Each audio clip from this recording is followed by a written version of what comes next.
Maswerteng gabi po mga ka-STL. Narito na po ang resulta ng STL Pangasinan para sa araw na to, third draw. April 16, 2025. Araw ng Miyerkules. Naway ang mga natayan niyo po mga numero kanina ay manalo nawa ngayong gabing ito. 8:45 PM. Kaya't kunin niyo na po ang inyong mga tickets. Narito na po ang resulta.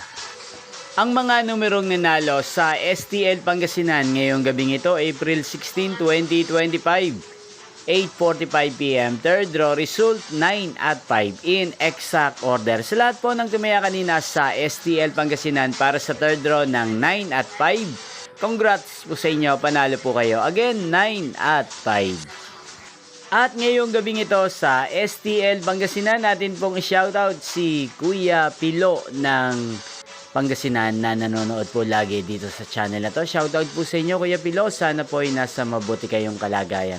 Sana yung mga numerong tinatayaan nyo sa Pangasinan ay manalo na sana ngayong gabing ito. Ngayon din shoutout po natin si Ate Marta ng Pangasinan na nanonood din po sa channel na to. Shoutout po sa inyo Ate Marta, sana po ay swertihin din ng mga numerong tinatayaan nyo sa STL Pangasinan. At sa lahat po ng mga taga Pangasinan dyan, shoutout po sa inyo, sana ay nasa mabuti po kayong kalagayan. Inyo pong napanood ang resulta ng STL Pangasinan sa channel na to, Roderick Hernandez TV. Maraming salamat po sa patuloy niyo pong panonood sa aking channel. Thank you for watching.